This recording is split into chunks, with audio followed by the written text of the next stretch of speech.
बड़ी देर से दर पे आंखें लगी थी, हजूर आते आते बहुत देर कर दी। बहुत इंतज़ार करवाया रविंदर रैना साहब ने। मुझे पता है सर आप बिज़ी हैं। शुक्रिया। इंटरव्यू शुरू करने से पहले मैं कुछ शब्द कहना चाहूँगा कि पहले रविंदर साहब अकेले थे, किसी के साथ मुकाबला नहीं था। आज मैं देख रहा हूँ आपका मुकाबला किसी के साथ है, लोग आपको कंपेयर कर रहे हैं। ये पता नहीं किसको समझ आया किसको नहीं आया। रविंदर रैना साहब, पहला सवाल ये है, क्या आपने अपनी कर्म भूमि चेंज कर ली है? जम्मू को छोड़कर श्रीनगर अडॉप्ट कर ली है आपने, या आपकी ड्यूटी लगा दी है कि आपको ज़्यादातर श्रीनगर में रहना है? नहीं, मैं पूरे जम्मू कश्मीर के अंदर जहाँ भी पार्टी जिम्मेवारी देती है मैं वहाँ जाता हूँ। आपने देखा होगा कि ऑपरेशन सिंदूर जब हुआ तो रजौरी पुंछ के बॉर्डर के एरिया में बहुत ज़बरदस्त गोलाबारी हुई थी और तमाम अफेक्टेड एरियाज में सबसे पहले मैं पहुंचा था। उसके बाद जो नेचुरल कैलामिटीज़ हो गई, भारी बारिश और तूफान की वजह से बड़ी बड़ी लैंडस्लाइड्स हो गई, पूरा जम्मू रीजन, कश्मीर घाटी तबाह बर्बाद हो गया। वहाँ मैं जमुसलान में पहुंचा, माहौर में पहुंचा, चसाना, और उस गांव में बदर गांव, जहाँ उस एक ही परिवार के 7 लोग, 2 माता पिता और उनके 5 बच्चे, लैंडस्लाइड की वजह से उनकी जान चली गई। उनके घर पहुंचा। आप भी सरदार जी वहां पहुंचे, मैं इसके लिए आपको भी बधाई देता हूं, क्योंकि मैं जब वहां पहुंचा तो उन्होंने कहा कि इस एरिया में अगर कोई आया है तो एक सरदार जी आए। तो मैंने वैसे भी गाड़ी में बैठे बैठे आपका वो इंटरव्यू, वो वीडियो देखा था जहां आप सामान लेके उन तमाम एरियाज में जा रहे थे। जहां पार्टी मुझे जिम्मेवारी देती है मैं वो काम करता हूँ। इतना लंबा अरसा, इतनी मेहनत आपने कश्मीर में की है, वो हमें दिखती भी है, लेकिन बडगाम में सिर्फ 2500-2600 का आंकड़ा ही क्रॉस कर पाए। आपको लगता नहीं मिशन इम्पॉसिबल पे हो? 2024 में जब हमने चुनाव का बिगुल बजा था तो बडगाम सीट से हम लड़े नहीं थे। हाँ। बड़ा मुश्किल होता है वहाँ कोई आपका कोई कैंडिडेट वहाँ ढूंढ के लाना। इस बार बीजेपी ने पहली बार वहाँ चुनाव लड़ा, 2600 से ऊपर हमने वोट्स लिए हैं। शुरुआत है, अच्छी शुरुआत हुई। वहाँ बीजेपी की बड़ी बड़ी रैलीज हुई हैं। और 2024 में आप देखेंगे तो गुरेज की सीट लगभग 1000 से हम पीछे रह गए। हाँ। शोपियान में 8000 के करीब वोट मिले। आपको लगता है मिशन इम्पॉसिबल है ये? अनंतनाग वेस्ट में 8000 के करीब वोट मिले। मुश्किल जरूर है, इम्पॉसिबल नहीं है। लगे हैं कश्मीर घाटी में जिस तरीके से लोग बीजेपी के साथ जुड़ रहे हैं, जिस तरीके के साथ आज लोग कंपैरिजन कर रहे हैं इस समय की सरकार और एलजी साहब की सरकार, मोदी साहब की योजनाओं का लाभ, तो मेरा मानना है कि लोग इस बात को समझ रहे हैं। रविंदर रैना का काम श्रीनगर में काबिल तारीफ है, इसमें कोई दो राय नहीं है। कोशिश करते रहिए, मंजिल जरूर मिल जाएगी। लेकिन नेशनल कॉन्फ्रेंस बडगाम सीट बुरी तरह से हार गई, तो लगता है कि कौन आगा, कैसा आगा, मैं आगा को नहीं जानता, वो फैक्टर काम कर गया वहां पर। देखिए, नेशनल कॉन्फ्रेंस का गढ़ मानी जाती थी बडगाम असेंबली कॉन्स्टिट्यूंसी। 1 साल पहले जीते वहां से और 30,000 की लीड से जीते।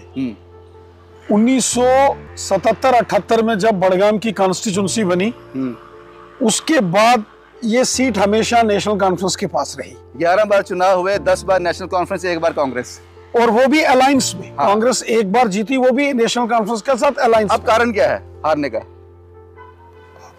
बडगाम में कैंपेन के लिए मैं खुद गया था, लगभग 7 दिन अलग अलग एरियाज में, बडगाम, सोईबुग, नारबल, हमामा, बिमना जैसे तमाम एरियाज में मैं गया।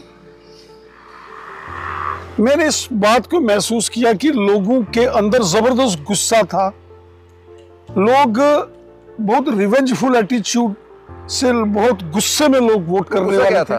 गुस्सा वही था कि नेशनल कॉन्फ्रेंस के एक लीडर ने, उमर साहब की काउंसिल ऑफ मिनिस्टर के एक मिनिस्टर ने ये बोला कि कौन आगा, कैसा आगा, केड़ा आगा। यही कारण था? देखो, मुझे लगता है कि यही कारण था, क्योंकि तमाम जो नेशनल कॉन्फ्रेंस के कैंडिडेट को छोड़ के तमाम जो बड़े बड़े रिस्पेक्टेड आगाज, वो बहुत रिलीजियस उनका इम्पोर्टेंस है, वो सब इकट्ठे हो गए और उन्होंने खुलकर वोट किया। और बड़ी हैरानगी की बात थी कि लगभग 4,500-5,000 वोटों से नेशनल कॉन्फ्रेंस उस सीट को हार गई जो 1 साल पहले 30,000 की लीड से जीती। आपके घनिष्ठ मित्र हैं, आपकी कॉन्स्टिट्यूंसी से आते हैं, आप उनकी बाह पकड़ के बीजेपी में ले गए थे, बड़ी तारीफें की थी उन्होंने आपकी। ये खाई कैसे, ये खड्डा कैसे हो गया आप दोनों के बीच में, ये इतनी दरार कैसे आ गई? चलिए, मैं कभी राजनीति में नकारात्मक नेगेटिविटी अपने आसपास नहीं आने देता हूँ। जवाब नहीं दिया? मैं पॉजिटिव माइंडसेट का आदमी हूँ। मुझे लगता है कि राजनीति के अंदर ये अप्स एंड डाउन चलते रहते हैं, इसमें को ज्यादा। कभी ups and down Ravinder Raina की जिंदगी में आएंगे, आप भी बीजेपी को अलविदा कह दोगे? नहीं, सवाल नहीं। फिर आपने ये जवाब कैसे दे दिया? मैंने कहा ups and downs are the part and parcel of the politics. ये आप भी पॉलिटिक्स में हो? नहीं, मैं कभी आपको मौका मिलेगा आप भी ऐसा ही करोगे? नहीं, सवाल नहीं पैदा होता, क्वेश्चन डजंट। ये आप पे क्यों नहीं अप्लाई होता ये? क्योंकि हम एक फकड़ फकीर आदमी है। फकीरों का क्या होता है?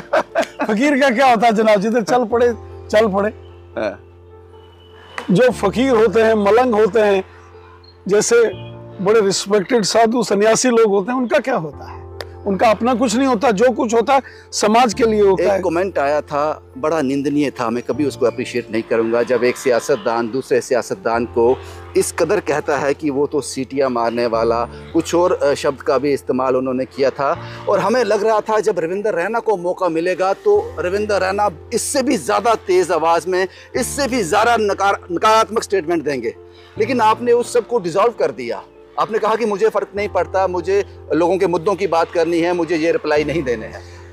तो वो कहीं गुस्सा नहीं था मन में? देखिए कि पर्सनल हो गए? हमने राजनीति सीखी है श्रद्धेय अटल बिहारी वाजपेयी साहब से।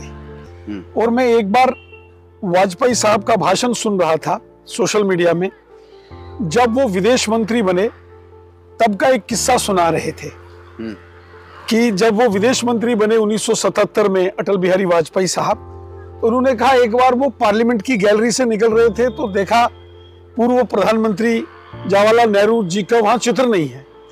तो उन्होंने पार्लियामेंट सेक्रेटरी को बुलाया कि यहाँ जो पहले प्रधानमंत्री जी हैं उनका चित्र कहाँ है? तो उन्होंने कहा उतार दिया गया। क्यों?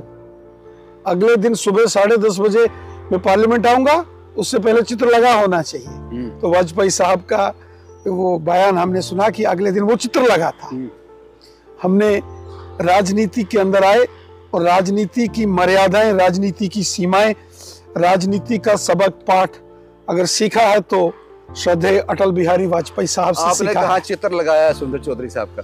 देखिए, मैं कभी किसी से नफरत नहीं करता, मेरी पर्सनल किसी के साथ कोई लड़ाई नहीं है। हाँ। आपने मेरे जो पॉलिटिकल, जब से मेरा ये करियर है या मेरा राजनीतिक जीवन है, कभी भी आपने मेरी सियासी जिंदगी में किसी के खिलाफ गलत बयानबाजी करना और गलत तनकीद करना, गलत अल्फाज का इस्तेमाल करना कभी नहीं। इसलिए मैंने कहा कि रविंदर रैना का पहले कोई कंपेयर करने की कोई चीज़ नहीं थी। आज हमारे पास दो वस्तुएं हैं, वस्तु नहीं कहेंगे, दो पर्सनैलिटीज हैं, एक रविंदर रैना एक दूसरी, तो हम बेटर। मैं आपका भी शुक्रिया अदा करता हूँ, मैं आपका भी धन्यवाद करता हूँ सरदार जी, आपने बहुत ज़बरदस्त एनालिसिस किया है। मुझे लगता है कि शायद 2-3 मिलियन लोगों ने, 20-30 लाख लोगों ने आपके चैनल पर वो इंटरव्यू देखा।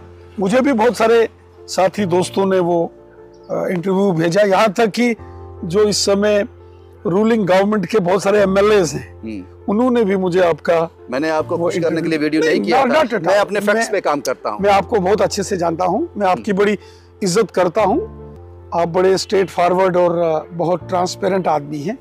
सच को सच कहने की ताकत और हिम्मत रखने वाले शख्स हैं। मैं आपकी रिस्पेक्ट करता हूँ, कदर करता हूँ। रविंदर जी, एक सवाल और है, श्री माता वैष्णो देवी मेडिकल कॉलेज में जो सीट्स को लेकर आवंटन हुआ है, जो सीट्स जो नीट पर आधार पर मेडिकल दाखिले हुए हैं, उस पर भाजपा चुप क्यों है, खामोश क्यों है? श्री माता वैष्णो देवी श्राइन बोर्ड को एलजी साहब हेड कर रहे हैं, तो उस पर आप लोग क्यों नहीं बाहर आए? ये तो बड़ा इशू था, एक बड़ा इशू था जम्मू का। देखिए, यहाँ तक मामला एमबीबीएस सीट्स और एडमिशन का है जिसका जिक्र आपने किया है। मुझे लगता है कि बहुत सेंसिटिव जो मैटर होते हैं उस पर पॉलिसी मेकर्स को बड़े ध्यान से काम करना चाहिए, ताकि कहीं भी किसी प्रकार की समाज में रिफ्ट नहीं आनी चाहिए, समाज में आपसी टकराव, आपसी तकरार नहीं होना चाहिए। इससे देश और समाज का नुकसान होता है। इसलिए ऐसे इंस्टीट्यूशंस के बारे में जब आप कोई व्यवस्था बनाते हैं, कोई पॉलिसीज बनाते हैं, कोई रूल्स बनाते हैं, तो मुझे लगता है कि उसके लिए स्पेसिफिक रूल्स फ्रेम किए जाने चाहिए। वो नहीं किए गए थे, क्योंकि मुझे लगता है कि जिस प्रकार से ये सारा मामला सामने आया है और मैं देख रहा हूं कि चारों दिशाओं में हाहाकार मचा हुआ है, तो ये बीजेपी की आवाज नहीं इस प्रकार की जो व्यवस्थाएं हैं उनको बड़ी संजीदगी के साथ, कहीं भी किसी को भी जो है उसके सेंटिमेंट्स हर्ट नहीं होने चाहिए। श्री माता वैष्णो देवी श्राइन बोर्ड को जम्मू कश्मीर की सरकार हेड कर रही होती, यहाँ पे स्टेटहुड मिला होता, तो तब भी रविंदर रैना यही कहते, या फिर कई दिनों से आप वहाँ कटरा में डेरा डाल के बैठे होते बीजेपी पर? नहीं, देखिए, मुझे लगता है कि हमारे प्रदेश अध्यक्ष जी जो इस समय के हैं, उन्होंने और बाकी के जो सीनियर लीडर्स हैं, उन्होंने इस पर अपना पक्ष रखा है।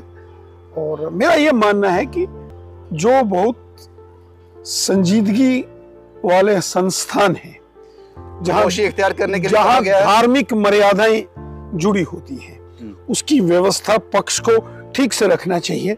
उसको हैफाजतली या बिना व्यवस्था के, अमरनाथ एजिटेशन जब हुआ था वहां भी धार्मिक आस्थाएं जुड़ी थी, वहां बीजेपी खुलकर बाहर आई। इसीलिए ना मेरा ये वहां क्यों नहीं ये फार्मूला अप्लाई किया? इसलिए मेरा ये मानना है कि ये बहुत सेंसिटिव इश्यूज होते हैं, ये बड़े संजीदगी वाले इश्यूज होते हैं, तो इस पर पहले से ही इसकी नियमावली तय होनी। अब क्या होना चाहिए इसमें, आपको क्या लगता है?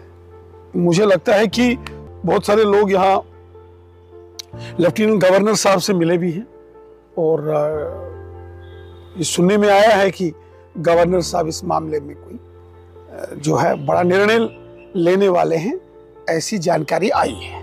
एक सवाल और है साहब, रविंदर रैना साहब, आपके नोटिस में लाना ज़रूरी है, आपको पता भी होगा, Jammu state cooperative agriculture bank, यहाँ किसानों ने, आर्मी के जवानों ने रिटायर होने के बाद अपनी सारी जमा पूंजी की एफडी बनाकर उस बैंक में रख दी। पिछले 8-9 महीने से बैंक उनके पैसे वापस नहीं दे रहा है। वो लोग प्रोटेस्ट कर रहे हैं, वो कह रहे हैं ऑडिट चल रहा है पिछले 8-9 महीने से। आप लोगों का इस पर क्या स्टैंड है? मैंने देखा है कि बहुत सारे लोग हमारे ऑफिस के बाहर भी आए थे और वहाँ भी उन्होंने इस सारे विषय को लेकर अपनी बात की है। जहाँ किसान, जहाँ सैनिकों की मेहनत की कमाई, पवित्र कमाई के संसाधन वहां जोड़ के रखे गए हों, वहां किसी भी प्रकार का कोई अपवाद नहीं होना चाहिए। और मुझे लगता है कि इस मामले में हो रहा है, जो जानकारी आ रही है वो चिंताजनक है, वो नहीं होनी चाहिए, इसका तुरंत समाधान होना चाहिए। आप लोग ताकत रखते हो समाधान करने की, फिर आप लोग बैकफुट पे क्यों? नहीं, बैकफुट की बात नहीं है। मुझे लगता है कि इस सारे मामले को भारतीय जनता पार्टी ने बड़ी गंभीरता के साथ इसको लिया है और इसके समाधान के लिए हम पूरा प्रयास करेंगे। एक आखिरी सवाल, रैना साहब, आपका वक्त बहुत कीमती है, शुक्रिया, हम शुक्रगुजार हैं, आपने वक्त निकाला। हम रविंदर रैना साहब को जानते हैं, एक वक्त में ऐसा लगना शुरू हो गया था कि जम्मू में भारतीय जनता पार्टी का मतलब रविंदर रैना ही है, लेकिन रविंदर रैना साहब के पास एक मौका था, पार्टी के पास एक मौका था कि रविंदर रैना साहब को एक पद दे दिया जाता। पहले भी आप एमएलए रहे हैं, तो एक मौका था। तो आपको लगता नहीं है रविंदर रैना साहब को सिर्फ इस्तेमाल किया जा रहा है, वो नियुक्ति नहीं की जा रही जो डिजर्व करते हैं? ये देखिए, मैं भारतीय जनता पार्टी का एक सोल्जर हूँ, सिपाही हूँ, और सिपाही की तरह काम करता हूँ। आज भी जो पार्टी के आदेश, पार्टी के जो डायरेक्शंस मुझे मिलती हैं, मैं पूरी निष्ठा से, ईमानदारी से उन पर काम करता हूँ। इसमें कोई दो राय नहीं। मुझे कोई अपना लालच नहीं है, ना मेरा अपना घर है ना बाहर है। उन 3 में से एक एमपी के कैंडिडेट आप नहीं थे, क्यों? चलिए,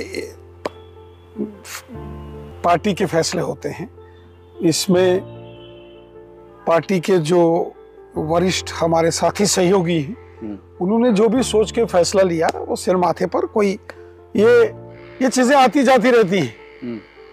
भगवान श्री राम जी के राज्याभिषेक की घोषणा हुई थी कि कल सुबह सूरज की पहली किरण निकलते ही श्री राम जी को अवध का राज्याभिषेक होगा, उनको राजा घोषित कर दिया गया था। लेकिन अगले दिन सूरज की रोशनी की पहली किरण आती, इससे पहले उन्हें 14 वर्ष का वनवास हो गया था। तो आपको कितने वर्ष का वनवास हुआ है? ये हम उन प्रभु राम जी के सेवक हैं उनको मानते हैं, उनकी मर्यादाओं का पालन करते हैं, जो शिक्षाएं उन्होंने दी। और इसलिए इसमें किसी को भी कभी परेशान नहीं होना। भगवान श्री कृष्ण ने गीता में कहा है, कर्मण्यवाधिकारस्ते मां फलेषु कदाचन मां कर्म फल हेतुर्भु माते संघोस्त्व कर्मणि। कर्म करो, फल की इच्छा मत करो। मैं उन गुरु गोविंद सिंह जी महाराज जी को मानता हूं, जिन्होंने देश और धर्म के ऊपर अपना सब कुछ न्यौछावर कर दिया। निसंदेह। अपने पूजनीय पिताजी गुरु तेग बहादुर जी, अपनी माताश्री, अपने 4 सुपुत्र गुरु जी के साहिबजादे, अपना पूरा खानदान के खानदान, किसके लिए? देश समाज के लिए। आपने ये तो कह दिया कि प्रभु श्री राम को 14 साल का वनवास हुआ था, लेकिन आप थोड़ा देवयानी राणा के बारे में बताएंगे कि वो किस तरह की एमएलए साबित होंगी, किस तरह के विधायक हैं, किस तरह का काम कहा जाए, क्योंकि आप एक पाक दृष्टि रखते हैं, एक दूरदृष्टि रखते हैं। क्या लगता है आपको?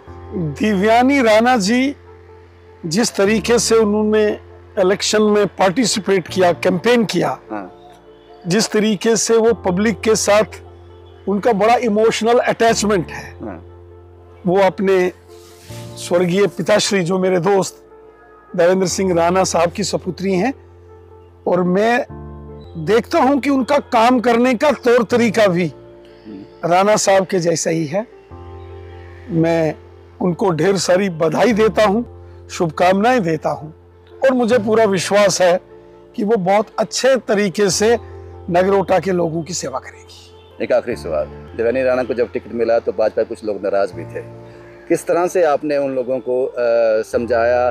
तो आपको लगता है कि आने वाले दिनों में इस तरह की बगावत फिर हो सकती है? देखिए, भारतीय जनता पार्टी दुनिया की सबसे बड़ी पार्टी है।